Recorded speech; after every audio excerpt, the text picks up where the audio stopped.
एक अदृत सुख की तलाश। सुख का स्रोत। प्राचीन उत्तरापथ में एक राज्य था। उस राज्य के राजा की तबीयत खराब होने की सूचना पूरे राज्य में आग की तरह फैल गई। एक से एक वैद्य और हकीम आते और राजा का इलाज करने को दवा पर दवा दे जाते, पर राजा की तबीयत ज्यों की त्यों बनी हुई थी। आखिर एक अनुभवी वैद्यराज राजा के पास पहुंचे और राजा की नब्ज टटोली। राजा के सारे लक्षणों को उन्होंने गौर से देखा और कहा, हे राजन, आपको कोई बीमारी नहीं है। आपका मन अस्थिर है, मन की स्थिति चंचल है, मन असंतुष्ट है और यही असंतुष्टि आपके बिगड़ते स्वास्थ्य का कारण है। मैं आपको एक मंत्र देता हूँ, यावत जीवैत सुखम जीवैत, अर्थात जब तक जियो सुख से जियो। आज आपके राज्य में जरूरी उपयोग की वस्तुओं के साथ साथ खाने और पीने की चीजें भी आसान किस्तों पर ऋण पर उपलब्ध है। आज आपकी प्रजा बहुत सुखी है, तो फिर आप क्यों दुखी हैं? अब जब बीमारी पकड़ में आ गई तो राजा ने भी पेसों पेस में पड़कर कहा, मैं दुखी हूँ क्योंकि मैं सुखी नहीं हूँ। रोज के हंसाने वाले या धारावाहिक और नाटक मुझे कोई सुख नहीं दे रहे हैं। हर दिन नाचने वाले और गाने वाले या गवैये मुझे सुख नहीं देते। अब तो संतों के प्रवचन भी सुख नहीं देते। मंत्री ने कहा, महाराज, यदि आपकी आज्ञा हो तो पूरे राज्य में खेलकूद के उत्सवों का आयोजन किया जाए। शायद इससे आपको कुछ सुख मिले। पल पल उत्तेजना बढ़ाने वाले तुम्हारे खेल उत्सव भी अब मुझे सुख नहीं देते। तो फिर हम ऐसा क्या करें जिससे आपको सुख मिले? पूरे राज्य में ढिंढोरा पिटवाओ कि जो हमें सुखी होने का रहस्य बताएगा वह मुंह मांगा इनाम पाएगा। और अगले दिन पूरे राज्य में ढिंढोरा पिट गया। उत्तम नगर के वासियों सुनो, महाराज के पास सुख देने वाली वस्तुओं की कमी नहीं है, पर महाराज को सुख की अनुभूति नहीं हो रही है। महाराज के पास सब कुछ है, यश है, कीर्ति है, ऐश्वर्य है, साम्राज्य है, स्त्रियां हैं, स्वर्ण भंडार है, पर महाराज को सुख की अनुभूति नहीं हो रही। जो महाराज को सुखी होने का मार्ग बताएगा वह अपार धन पुरस्कार के रूप में पाएगा। सुनो सुनो सुनो। पूरे राज्य में यह शोर फैल गया कि सारी सुख सुविधाओं वाली सारी भौतिक वस्तुएं होने के बाद भी राजा सुखी नहीं है। लोगों ने उन्हें सुखी होने के उपाय बताए, पर सारे उपाय निष्फल रहे। ऐसे में एक ब्राह्मण उनके पास पहुंचा और उसने कहा, एक उपाय है महाराज। यदि आप किसी ऐसे व्यक्ति की कमीज पहने जो सुखी हो, तो उसका असर आप पर भी होगा और आप सुखी भी हो जाएंगे। सुखी होने का इतना आसान उपाय सुनकर राजा को सुखी होने की आस बंधी। उसने अपने मंत्रियों की ओर देखा, किंतु मंत्रियों ने अपने अपने सिर झुका लिए और अपनी कमीज देने से मना कर दिया। राजा ने प्रश्न किया, आप लोग मुझे अपनी कमीज क्यों नहीं देना चाहते? क्या आप लोग सुखी नहीं हैं? क्या मेरा मंत्रिमंडल सुखी नहीं है? प्रधानमंत्री ने उत्तर दिया, नहीं महाराज, हम में से कोई सुखी नहीं है। जिन्हें राजकोप का भय हो, राजसी ठाट बाट छिन जाने का भय हो, वो कैसे सुखी हो सकते हैं महाराज? राजा ने ब्राह्मण की ओर देखा और उससे भी पूछा, क्या तुम भी सुखी नहीं हो ब्रह्मदेव? ब्राह्मण ने उत्तर दिया, कुछ पाने की इच्छा रखने वाला मनुष्य कैसे सुखी हो सकता है महाराज? लेकिन राजा की उम्मीद खत्म नहीं हुई। वह बोला, पर मेरे राज्य में सुखी लोगों की कमी थोड़ी है। जाओ जाकर राज्य के सबसे बड़े उद्योगपति की कमीज ले आओ। राजा की आज्ञा अनुसार मंत्री राज्य के सबसे बड़े उद्योगपति के यहाँ पहुँचे और उससे कहा, पूरे राज्य में आपके वाणिज्य का साम्राज्य है। जितना धन राज्य के आम जन कमाते हैं, उतना तो आप सिर्फ आप कर के रूप में राजा को दे देते हो। निश्चित रूप से आपसे ज्यादा सुखी तो कोई हो ही नहीं सकता। इसलिए राजा साहब ने आपकी कमीज मंगवाई है। सुनकर उद्योगपति बोला, यह तो भली कही आपने मंत्री जी। जब तक राज्य के हर घर में जलने वाले एक एक दिए में मेरा तेल नहीं पड़ जाता, हर तन पर मेरा कपड़ा नहीं सजता, हर घर आंगन में मेरा सिक्का नहीं जमता, तब तक मेरी इच्छाओं का अंत कैसे हो सकता है? और अगर इच्छाएं ही दुख का कारण है, तो फिर मैं सुखी कैसे हो सकता हूँ? फिर भी आप चाहें तो मेरी कमीज ले जा सकते हैं, शायद महाराज को समाधान मिल जाए।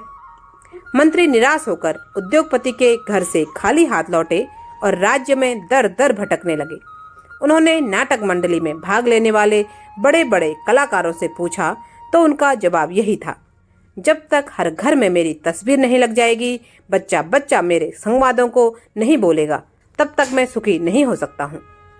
अब मंत्रीगण राज्य के सभी बड़े कवि के पास गया। कवि ने कहा, नहीं, मैं सुखी नहीं हूँ जब तक मेरी कविताओं को संसार का एक एक व्यक्ति, एक एक महिला और एक एक बच्चा कंठस्थ नहीं कर लेता। जब तक मुझे महान कविराज की उपाधि नहीं मिल जाएगी, तब तक मैं कैसे सुखी हो सकता हूँ? मैं कैसे अपनी कमीज महाराज के लिए भिजवा सकता हूँ? कई कई दिनों तक मंत्रियों और सिपाहियों का समूह राज्य की गली गली, मोहल्ले मोहल्ले में भटकता रहा, पर उन्हें एक भी ऐसा इंसान नहीं मिला जो अपने आप को सुखी और संतुष्ट मान ले। हर किसी के मन में अधूरी इच्छाएं हैं। हर कोई अपने से आगे किसी और को देखकर ईर्ष्या से भरा हुआ है। कहीं विद्यार्थी शिक्षक के वश में नहीं है, तो कहीं पत्नी अपने पति के वश में नहीं है। किसी के बच्चे नालायक हैं, तो कोई कर्ज में डूबा हुआ है। सिपाही एक अदत सुखी आदमी को ढूंढते ढूंढते थक गए और एक जगह बैठकर आपस में बात करने लगे। महाराज ने सुखी इंसान ढूंढने के चक्कर में हमें बड़ा दुखी कर दिया। समझ नहीं आ रहा कहाँ मिलेगा हमें एक सुखी इंसान। क्या सारा संसार ही दुखी है? सिपाही इधर उधर देखने लगे कि शायद कहीं किसी के चेहरे पर तो खुशी दिखाई दे, किंतु हर आदमी अपने काम में व्यस्त था। तभी उनकी नजर सड़क के किनारे बैठे हुए एक बैलगाड़ी चलाने वाले पर पड़ी, जो उस समय भोजन कर रहा था। सिपाही ने उसे ऐसे ही पूछ लिया, कैसे हो भाई? उसने जवाब दिया, बस सुखी हूँ। सिपाही की आंखें फट पड़ी। चेहरे पर ऐसे भाव आए मानो कोई खजाना मिल गया हो। सब के सब दौड़कर उस बैलगाड़ी वाले के पास पहुंचे और पूछा, क्या कहा तुमने? कैसे हो तुम? बैलगाड़ी वाला मस्त भोजन चबाते हुए बोला, कहा ना, सुखी हूँ।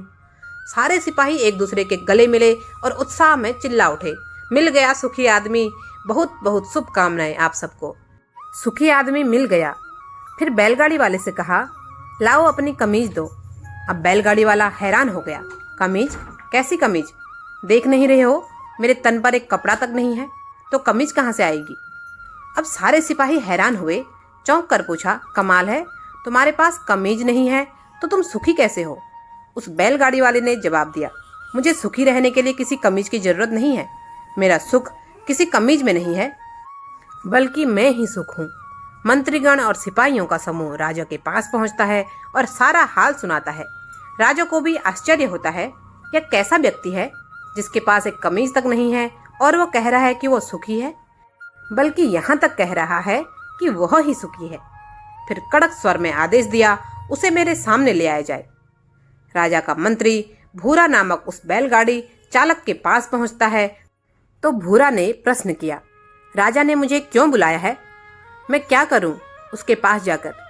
तुम्हारे पास सुखी रहने का जो रहस्य है, यह रहस्य राजा को बता दो। इस रहस्य के बदले राजा तुम्हें पुरस्कार देना चाहते हैं। पुरस्कार पाकर तुम धनी हो जाओगे और अपने लिए कमीज खरीद सकते हो।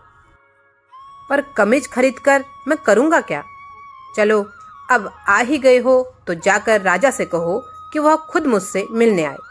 सिपाही एक दूसरे का मुंह ताकते वापस राजा के पास चले गए। राजा को आश्चर्य हुआ, मेरी एक छोटी सी पुकार पर बड़े से बड़े और छोटे से छोटे व्यक्ति मेरे दरबार में हाजिर होते हैं। यह कौन है जो मुझे बुला रहा है? राजा अपने दल बल के साथ जाता है और भूरे के पास पहुंचता है। उस वक्त भूरा अपनी बैलगाड़ी के नीचे सो रहा था। राजा के सिपाही उसे आवाज लगाकर पुकारते हैं और वह आंखें मलता हुआ उठ बैठता है। भूरा, देखो, महाराज खुद तुमसे मिलने आए हैं। राजा आगे बढ़कर भूरा से कहता है, भूरा, मुझे सुखी होने का रहस्य बता दो। मैं तुम्हें वह सब कुछ दूंगा जिसकी इच्छा मनुष्य को होती है, धन दौलत, हाथी घोड़े, दास दासियां, जो तुम चाहो। भूरा ने उबासी लेते हुए कहा, मुझे नींद आ रही है राजन, अभी सोने दो, फिर बात करते हैं। ऐसा कहकर भूरा सो गया। राजा को क्रोध और आश्चर्य दोनों हुए, पर वह कुछ नहीं कर सकता था, इसलिए चुपचाप चला गया। अगली बार वह और भारी दल बल के साथ आया और भूरा से विनती करने लगा, यह देखो भूरा, मैं कितने सारे घोड़े, हाथी, दास दासियां लेकर तुम्हारे लिए लेकर आया हूँ। यह सब तुम्हारी सेवा करेंगे, बस मुझे सुखी होने का रहस्य बता दो। भूरा राजा की ओर देखकर जोर जोर से हंस पड़ा। जो स्वयं सुखों की खान हो राजन, उसे सुखी होने के लिए इस तरह के लालच देने वाला आदमी कोई महामूर्ख ही हो सकता है। जा राजा जा, फिर कभी आना। और राजा इस बार भी लाचार होकर खाली हाथ लौट गया। उसे समझ ही नहीं आ रहा था कि भूरा को ऐसा क्या चाहिए जिसके बदले वह मुझे सुखी होने का रहस्य बता देगा। उसके रातों की नींद उड़ गई और एक दिन सुबह उठ के वह अकेला ही भूरा के पास पहुंच गया और हाथ जोड़कर बोला, प्रणाम भूरा। राजा को देखकर भूरा फिर हंस पड़ा और बोला, तो फिर आ गया राजे। राजा हाथ जोड़कर बोला, जब तक आप मुझे सुखी होने का रहस्य नहीं बताएंगे तब तक मैं आपका पीछा नहीं छोड़ूंगा। भूरा हंसते हुए बोला, अब हुआ है तो सुखी होने के योग्य। पहले ही अपने दिखावे का बोझ छोड़कर आ जाता तो दो दो चक्कर नहीं लगाने पड़ते। अब पूछ, क्या पूछना है? राजा ने पूछा। यह कैसा रहस्य है कि जिसके पास सैकड़ों कमीजें हैं वो सुखी नहीं है और जिसके पास एक भी कमीज नहीं है वो सबसे ज्यादा सुखी है? भूरा ने जवाब दिया, राजन, सुख का कारण बाहरी कमीज नहीं बल्कि भीतरी कमीज यानी कि आत्मा है।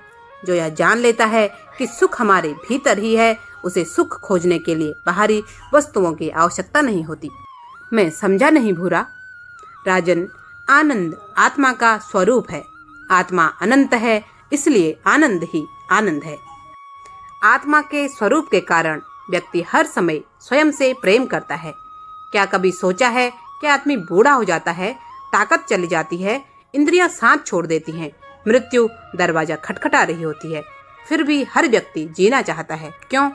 क्योंकि व्यक्ति अपने हर क्षण हर समय प्रेम करता है, चाहे उसकी उम्र कितनी भी हो, उसका स्वास्थ्य कैसा भी हो। यदि दुख स्वयं का स्वरूप होता तो क्या मनुष्य स्वयं से इतना प्रेम करता? कभी तुमने सोचा है कि कभी कभी मन में आत्महत्या का विचार क्यों आता है? राजा सोचकर बोला, नहीं भूरा। भूरा ने बताया, क्योंकि आत्महत्या का विचार भी आत्म प्रेम को ही व्यक्त करता है। आदमी स्वयं से इतना प्रेम करता है कि स्वयं को दुखी, हारा हुआ, कष्ट झेलता हुआ नहीं देख पाता है और स्वयं को उस दुख से मुक्ति दिलाने के लिए अज्ञानवश आत्महत्या का मार्ग चुनता है। ऐसा है मनुष्य का स्वयं से प्रेम कि वह अपने अस्तित्व को ही समाप्त कर देना चाहता है, सिर्फ एक सुख की तलाश में। अब राजा ने पूछा, यदि सुख भीतर है तो मनुष्य सुख की तलाश में बाहर क्यों भागता है? क्योंकि वह स्वयं से प्रेम करता है और यही प्रेम उसे उन वस्तुओं की ओर खींच ले जाती है जो उसे बाहरी सुख देते हैं, फिर चाहे वो धन हो, वैभव हो, पति हो, पत्नी या बच्चे हों। यह सब तो सिर्फ उपकरण मात्र है। मनुष्य को सुखी बनाने वाले मनुष्य अपनी प्रिय से प्रिय वस्तु और सगे संबंधियों को भी छोड़ देता है यदि वे उसे सुख देने के स्थान पर दुख देना शुरू कर दे तो। इसीलिए मनुष्य सबसे अधिक स्वयं से प्रेम करता है। कोई भी व्यक्ति, चाहे वह संसार को छोड़कर सन्यासी बन रहा हो या संसार को जीतने के लिए युद्ध लड़ रहा हो, वह स्वयं से प्रेम और स्वयं की संतुष्टि के लिए ही ऐसा कर रहा है, क्योंकि अज्ञानतावश हम अपने आनंद स्वरूप आत्मा को नहीं पहचानते। इसीलिए छोटे छोटे सुखों के खातिर हम इधर उधर भागते रहते हैं। इसलिए हे राजन, संबंधों का और वस्तुओं का सुख स्थायी नहीं होता, परंतु आत्मा का आनंद असीम होता है। राजा ने और समझने की चेष्टा की। कुछ और गहराई से समझाओ भूरा। भूरा आगे बोला, जब भी हम किसी प्रिय वस्तु या प्रिय व्यक्ति को देखते हैं तो उससे हमें आनंद होता है। इस आनंद को शास्त्र प्रिय कहते हैं और जब उसे व्यक्ति का वस्तु को पा लेते हैं तो वह आनंद और कई गुना बढ़ जाता है। उस स्थिति को मोद कहते हैं और जब उसे वस्तु का उपभोग कर लेते हैं तो उसे प्राप्त होने वाले आनंद को प्रमोद कहते हैं।